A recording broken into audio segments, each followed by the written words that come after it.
میرے آقا میرے مولا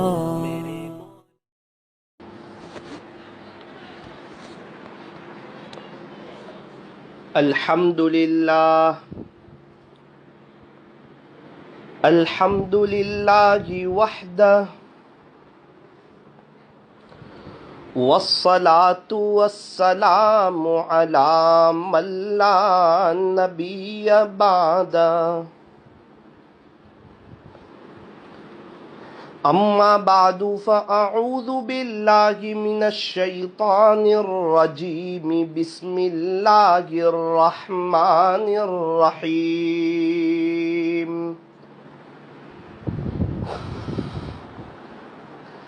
والذین آمنوا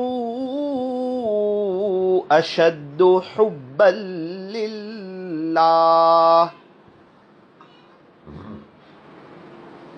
وقال اللہ تبارک وتعالی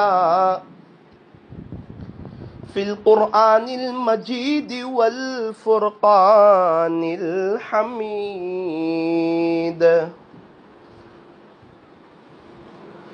یا ایہا الذین آمنوا ادخلوا فی السلم کافہ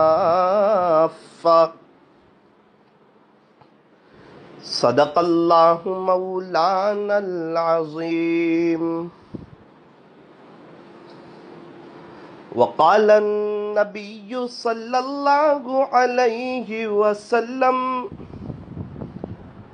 لا تحقرن من المعروف شیئا رواہ مسلم وصدق رسوله النبي الكريم ونحن على ذلك لمن الشاهدين والشاكرين والحمد لله رب العالمين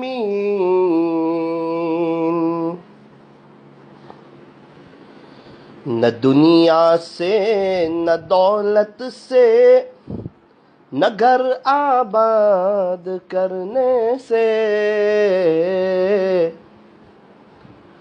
تسلی دل کو ہوتی ہے خدا کو یاد کرنے سے کتنی تسکین وابستہ ہے تیرے نام کے ساتھ نیند کانٹوں پہ بھی آ جاتی ہے آرام کے ساتھ نیند کانٹوں پہ بھی آ جاتی ہے آرام کے ساتھ وہ جو عاشق صادق ہوتے ہیں وہ کب فریاد کرتے ہیں لبوں پہ مہر خاموشی دلوں میں یاد کرتے ہیں ہم تم ہی آگاہ ہے بس اس ربط خفی سے معلوم کسی اور کو یہ راز نہیں ہے تم سا کوئی ہمدم اور کوئی دم ساز نہیں ہے باتیں تو ہیں ہر دم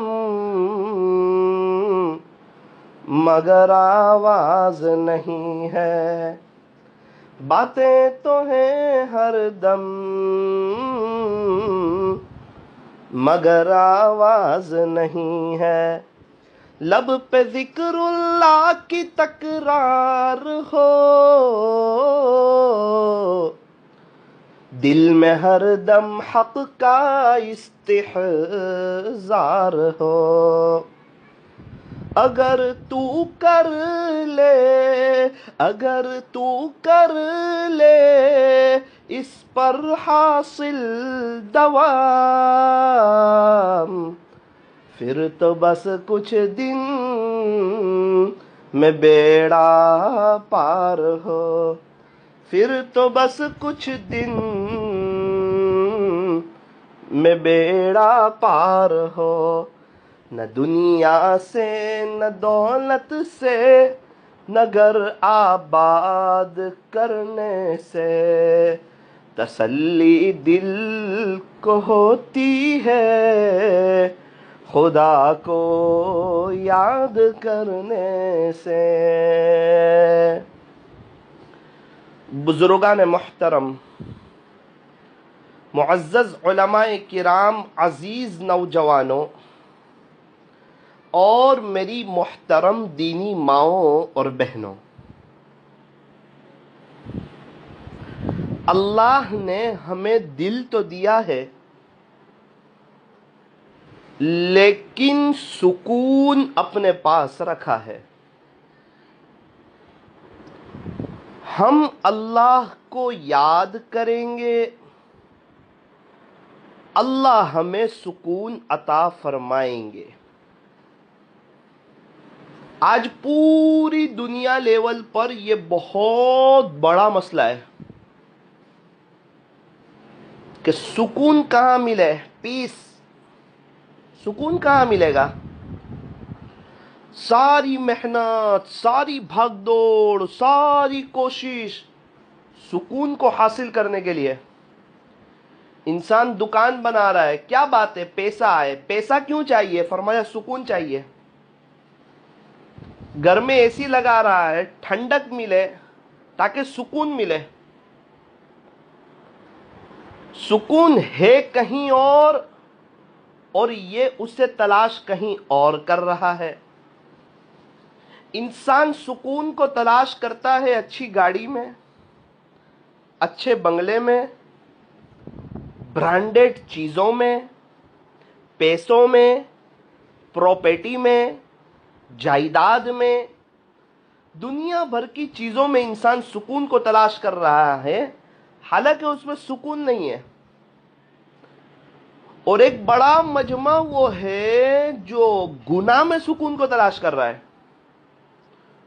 وہ سوچتا ہے مجھے جس گناہ کی عادت ہے نا، وہ گناہ کروں گا تو سکون ملے گا، حالانکہ اس کو سکون نہیں بولتے، اس کو لذت کہتے ہیں، لذت۔ گناہ میں لذت ہوتی ہے، بالکل ہوتی ہے، لیکن ایک بات یاد رکھنا، گناہ میں لذت ضرور ہے، لذت تو کچھ ہی دیر میں ختم ہو جائے گی، وبال باقی رہ جائے گا۔ اس لیے فرمایا کہ گناہ سے بچ جاؤ۔ تو سکون کہاں ملے گا؟ یوں فرمایا کہ اگر سکون چاہتے ہو تو ذرا دھیان سے سنو، دل کے کانوں سے سنو۔ سکون تو اللہ کی یاد میں ملے گا، اللہ کا ذکر، اللہ کے حکموں پر چلنا، حضور علیہ الصلاۃ والسلام کے طریقوں پر چلنا، قرآن شریف کی تلاوت کرنا، اللہ اللہ کرنا، درود شریف کا پڑھنا، استغفار کا کرنا، نمازوں کا اہتمام کرنا۔ جتنا اللہ کی طرف آؤ گے اتنا سکون ملتا جائے گا۔ اور اگر دل سے اللہ کو یاد کرو گے اور اللہ کی یاد میں لگ جاؤ گے تو دل کے اوپر سکون کی تہ جم جائے گی، جیسے حوض کے اوپر نیل جم جاتی ہے، اتنا سکون اللہ عطا فرمائیں گے۔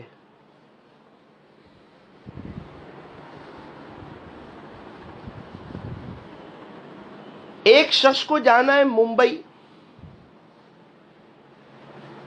اس کو جانا ہے ممبئی، لیکن وہ جا رہا ہے احمد آباد کی طرف، پالنپور کی طرف، راجستھان کی طرف۔ اس کو جانا ہے ممبئی اور پونا۔ آپ بتاؤ وہ لاکھ پلاننگ بنائیں، لاکھ سوچیں، مرسیڈیز میں چلا جائیں یا ٹرین میں اے سی سے چلا جائیں، کیا وہ ممبئی پہنچے گا؟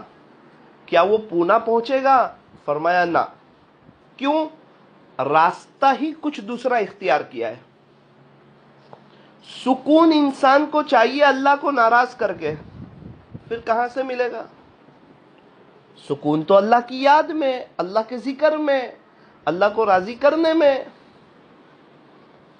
اللہ کا قرآن کہتا ہے الا، اے لوگو سنو، خبردار ہو جاؤ، بذکر اللہ کی تطمئن القلوب،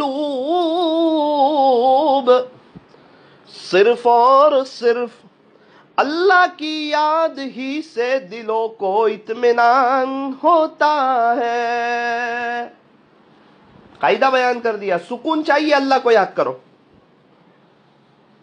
ایک بڑا طبقہ کہتا ہے کہ ہمارے پاس اللہ کے لیے وقت نہیں ہے، دنیا بھر کی چیزوں کے لیے وقت ہے، دوستوں کے لیے وقت ہے، کمپنی والوں کے لیے وقت ہے، موبائل کے لیے وقت ہے، واٹس ایپ کے لیے وقت ہے، یوٹیوب کے لیے وقت ہے، فیس بک کے لیے وقت ہے، ٹویٹر کے لیے وقت ہے، 10 گھنٹے بزنس پہ جانے کے لیے وقت ہے، خریدی کرنے جانے کے لیے وقت ہے، فیملی کے لیے وقت ہے، ماں باپ کے لیے وقت ہے، غسل کرنے کے لیے وقت ہے، فون پر بات کرنے کے لیے وقت ہے، نیوز دیکھنے کے لیے وقت ہے، دنیا بھر کی چیزوں کے لیے وقت ہے، لیکن اس کے پاس اللہ کے لیے وقت نہیں ہے۔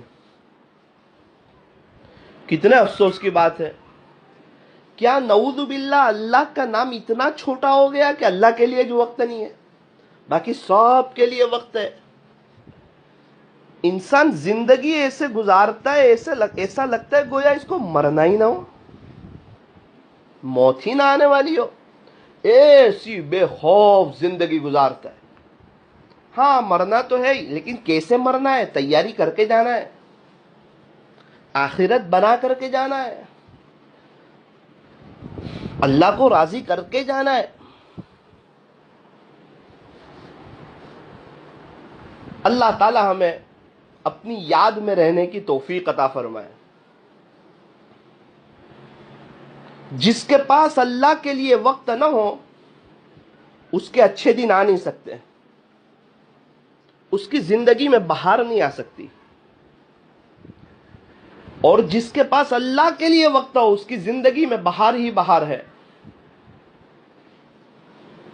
اس کو زندگی گزارنے کی مزہ آتی ہے، اللہ اس سے خوش ہوتے ہیں، اس کو بہاریں نصیب فرماتے ہیں۔ اس لیے میرے عزیزو، ایک گزارش ہے، آج کی مجلس میں یہ بات طے کرو، ہم روزانہ اپنے اللہ کے لیے وقت نکالیں گے۔ ہم ہو، مصلی ہو، فون بھی سوئچ آف ہو، 15 منٹ، آدھا گھنٹہ نماز پڑھ رہے ہیں، قرآن پڑھ رہے ہیں، مراقبہ کر رہے ہیں، دعا کر رہے ہیں۔ کیا بات ہے؟ کیا کہ یہ بہت بڑے کو وقت دے دیا ہے، اپوائنٹمنٹ لیا ہے۔ وہ کون بڑے؟ تو کہا جو سب سے بڑے ہیں، جو اللہ اکبر، اللہ سب سے بڑا ہے، اللہ کو وقت دے دیا ہے۔ کوئی بڑے سے میٹنگ ہو نا، پھر انسان زیادہ سے زیادہ وقت نکالتا ہے۔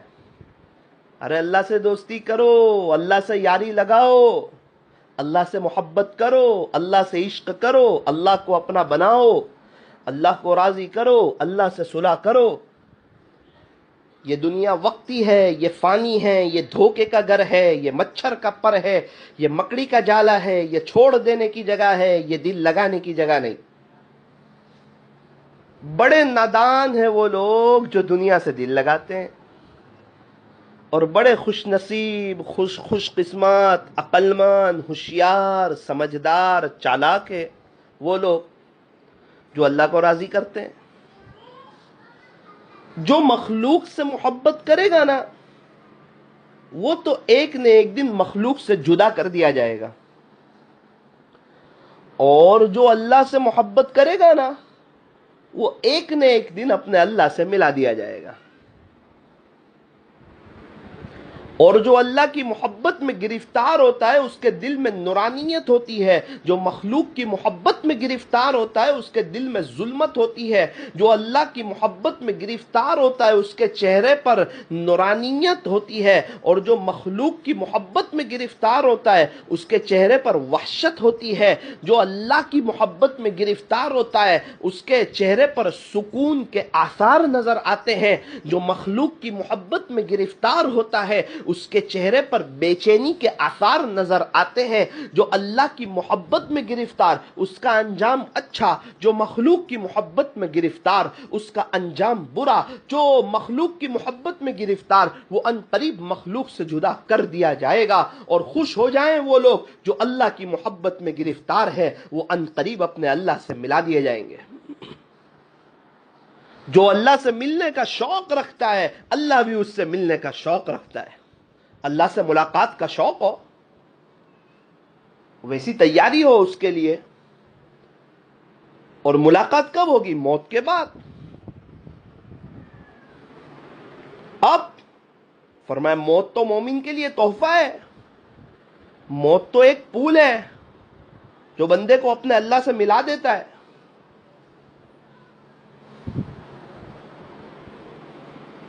موت کے بعد تو ہمیں ہماری اللہ سے ملاقات ہوگی، ہمارے نبی سے ملاقات ہوگی، زندگی ایسی گزارے اس کے لیے۔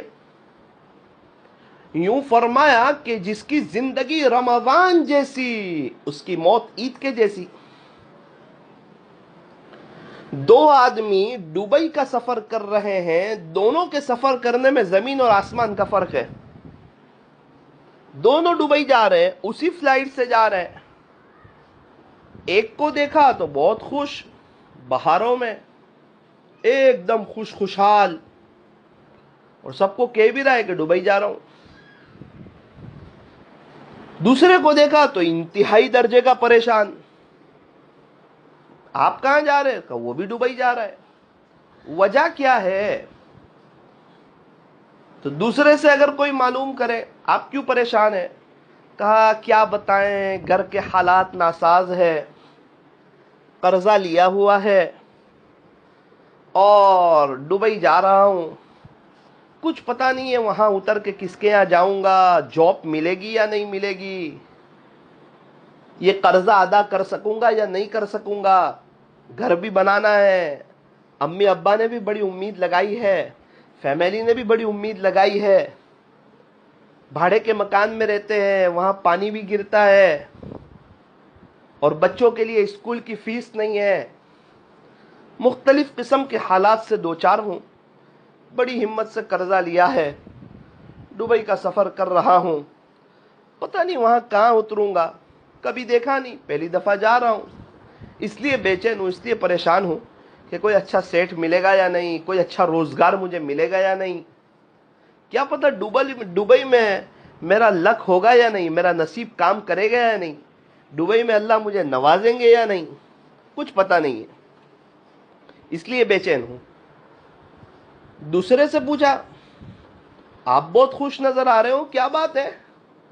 او ہو کیا بتائیں، 2 شو روم ہے دبئی میں، ایک مال ہے، جیسے ہی جاؤں گا تو ماشاءاللہ 4 ویلر آ جائے گی، ڈائریکٹ اپنی آفس پر جاؤں گا، پہلے یہ آفس کا حساب کروں گا، یہاں سے منافع لوں گا، پھر دوسری آفس کا حساب کروں گا، وہاں سے منافع لوں گا، پھر تیسری مال پر جاؤں گا، وہاں سے منافع لوں گا، نفع حاصل کروں گا، پھر شاندار برج خلیفہ وغیرہ میں رک کر اور دبئی وغیرہ گھوم کر میں ریٹرن آ جاؤں گا اچھے خاصے پیسے لے کے، تو خوش ہوں، میرا شو روم ہے، میرا گھر ہے دبئی میں، میری اچھی کار ہے۔ آپ اندازہ لگائیں ایک شخص کے پاس دبئی میں بہت کچھ ہے، وہ دبئی جانے کے لیے خوش ہے اور اس کے چہرے پر رونق ہے، بہاریں ہیں، اور دوسرا ہے اس کے پاس دبئی میں کچھ نہیں ہے، وہ دبئی جانے کے لیے بے چین ہے۔ یہی حال ہے آخرت کا، جس نے آخرت کی تیاری کی ہوئی ہے، نیک اعمال کیے ہوئے ہیں، اللہ کو راضی کر لیا ہے، وہ وہاں جانے کے لیے خوش ہے، اس کو پتا ہے کہ وہاں میرے لیے بڑی تیاری ہو چکی ہے، اور انشاءاللہ خدا کے دربار میں بڑا اونچا استقبال ہوگا۔ کیا بات ہے، تیاری کی ہے، صرف بات نہیں، صرف یہ نہیں کہ مرنا ہے، وہ تو سب کو پتا ہے مرنا ہے، لیکن مرنا کیسے ہے؟ اس کو راضی کر کے مرنا ہے۔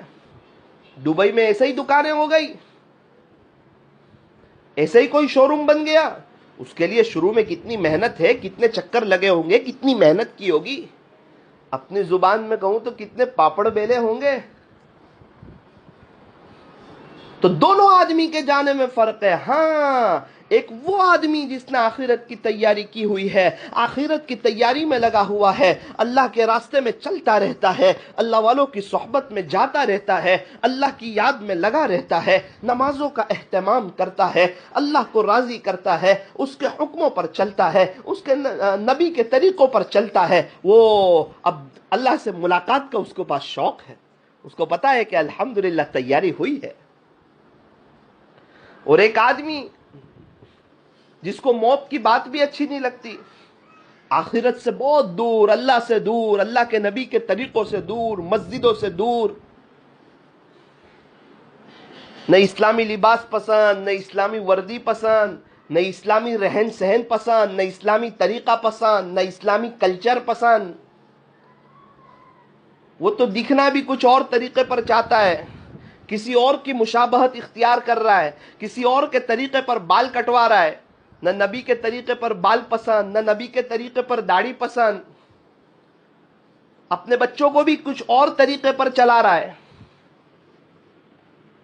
اس کے پاس فرمایا خوف، موت کا بھی خوف۔ یہ کورونا جو بیماری چل رہی ہے، ایک بات یاد رکھنا، جس کے مقدر میں یوں لکھا ہے کہ یہ کورونا میں جائے گا، وہ ہر حال میں کورونا میں ہی جائے گا، اور جس کے مقدر میں یہ لکھ دیا ہے کہ یہ کورونا میں نہیں جائے گا، وہ کسی حال میں بھی کورونا میں نہیں جائے گا۔ یہ سب تقدیر لکھ دی گئی ہے حضرت آدم علیہ السلام کے پیدا ہونے سے پہلے۔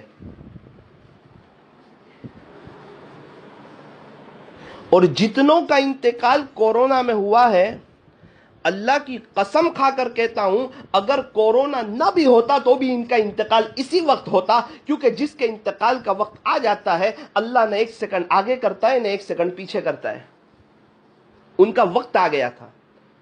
مولانا کورونا بہانہ بن گیا، کسی کا ایکسیڈنٹ بہانہ بن جاتا ہے، کسی کو شوگر بہانہ بن جاتی ہے، کسی کو پریشر بہانہ بن جاتا ہے، اور کسی کو ہارٹ کی تکلیف بہانہ بن جاتا ہے، کسی کو اٹیک بہانہ بن جاتا ہے، اس کو کورونا بہانہ بن گیا۔ مولانا ایسا لگتا ہے کہ یہ کورونا کہیں اور سے آیا ہے۔ میرے عزیز، کہیں اور سے آیا ہوتا نا، اللہ کہتا ختم ہو جائے تو ایک سیکنڈ میں ختم ہو جاتا۔ اس کی کوئی علاج سمجھ میں نہیں آتا، نظر بھی نہیں آتا، علاج بھی سمجھ میں نہیں آتا۔ ہاں، عذاب صحیح معنوں میں نظر بھی نہیں آتا، اور عذاب کا علاج سمجھ میں بھی نہیں آتا۔ عذاب کا بھی کوئی علاج ہوتا ہے؟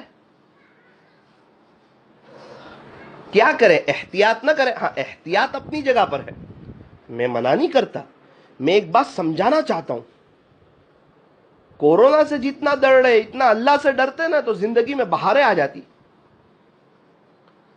کیا کورونا سے بچ گئے تو کیا موت سے بچ جاؤ گے؟ کیا موت نہیں آئے گی؟ موت ہر حال میں آ کے رہے گی۔ موت سے کس کو رستگاری ہے، آج وہ تو کل ہماری باری ہے۔ آج سے 60-70 سال پہلے میں اور آپ نہیں تھے، اگر دنیا کا نظام آگے چلا 60-70 سال تو شاید پھر میں اور آپ نہیں ہوں گے۔ اسی لیے کہا جا رہا ہے کہ توبہ کر لو، آ جاؤ اللہ کی طرف۔ اللہ بڑے کریم ہیں، بڑے رحیم ہیں، معاف کر کے خوش ہو جاتے ہیں۔ اسلامی طریقے پر آ جاؤ، اسلامی کلچر پر آ جاؤ۔ جیسے جنید جمشید رحمت اللہ علیہ نے ہمت کر کے توبہ کی، اپنا لباس چینج کیا، داڑھی رکھی، سر پہ ٹوپی رکھی، حضرت مفتی تقی عثمانی صاحب دامت برکاتہم سے بیعت ہوئے، حضرت مولانا طارق جمیل صاحب کے مشورے سے کئی دفعہ اللہ کے راستے میں وقت لگایا، ہمت کی، ارادہ کیا لوگ کیا کہیں گے, دنیا والے کیا کہیں گے, دوست کیا کہیں گے, تو بدل گیا, کفنی پائجامہ پہن لیا, داڑھی پہن لی, اس کی پرواہ نہیں کی. اللہ اس کا رسول کیا کہے گا اس کی پرواہ کی. آج ان کو یہی کام آ رہا ہوگا قبر میں. اور ہمارے تو وہ دوست کیا کہیں گے, کوئی کچھ کہتا نہیں ہے. اللہ کو ناراض کر کے کوئی عزت نہیں مل جاتی. ہم کو لگتا ہے ہماری بہت عزت ہے, ہم ذرا وہاں سے آگے ہٹے نا تو لوگ کہتے ہیں بھائی یہ تو ایسا ہی ہے. عزت تو تواضع میں ہے, تکبر میں تو ذلت ہے.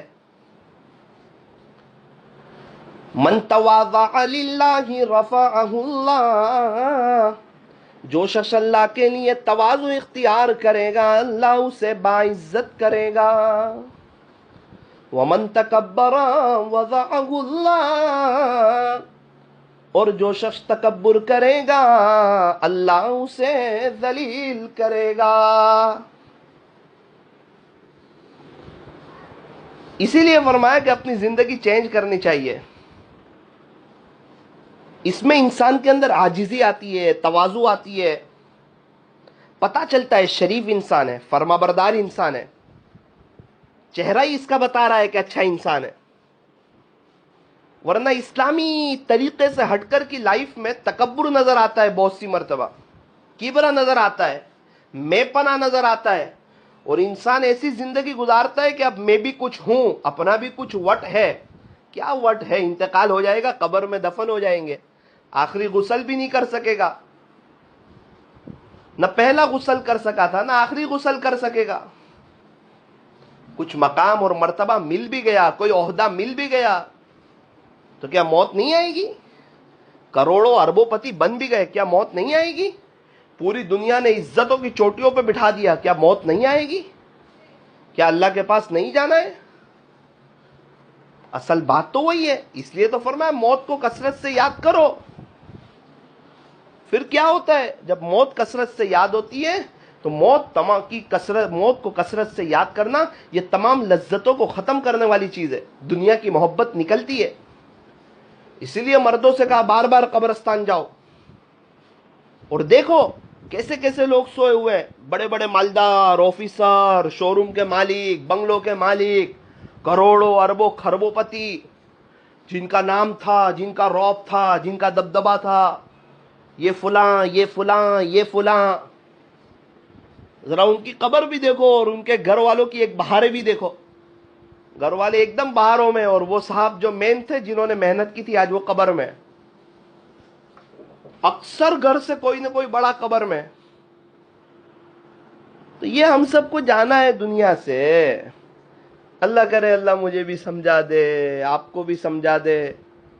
اور سکون چاہیے تو اے سی سے تو چمڑی کو ٹھنڈک لگے گی, دل کو نہیں لگے گی. سکون ملے گا اللہ کی یاد میں. مولانا رمضان میں بہت سکون ملتا ہے, وہ ملے گا نا رمضان میں جب روزہ رکھ رہے ہیں, جب تراویح پڑھ رہے ہیں, قرآن شریف کی تلاوت کر رہے ہیں, اتنے گناہوں سے بچ رہے ہیں, اور اللہ دیکھ رہے ہیں اس کا استحضار. قرآن شریف کی تلاوت, گھر کا ایک ماحول, مسجد میں وقت زیادہ گزار رہے ہیں, نمازوں میں آ رہے, سحری کے وقت میں تہجد پڑھ رہے, تو سکون ملے گا ہی.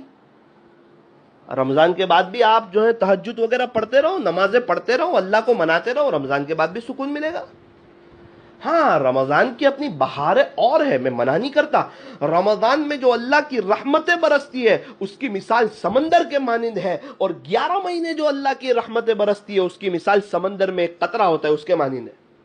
وہ 11 مہینے بھی بہت رحمتیں برستی ہے, میں صرف سمجھانے کے لیے کہہ رہا ہوں کہ وہ سب کو جمع کرے تو قطرے کے مانند, اور رمضان کی رحمتوں کو جمع کرے تو یوں سمجھو سمندر کے مانند. آپ اندازہ لگاؤ کتنی اللہ کی رحمتیں ہوتی ہوگی. رمضان کی برکت سے کچھ لوگ ولی بنتے ہیں, کچھ ابدال بنتے ہیں, کچھ قطب بنتے ہیں. جو یہ لمحوں کی قدر کرتے ہیں نا, اللہ ان کو کہاں سے کہاں پہنچاتا ہے. ایک رمضان انسان کو ولایت کے اعلیٰ مقام تک پہنچانے کے لیے کافی ہے. جس کا رمضان بہترین گزرے گا اس کی پورا سال بہترین گزرے گا.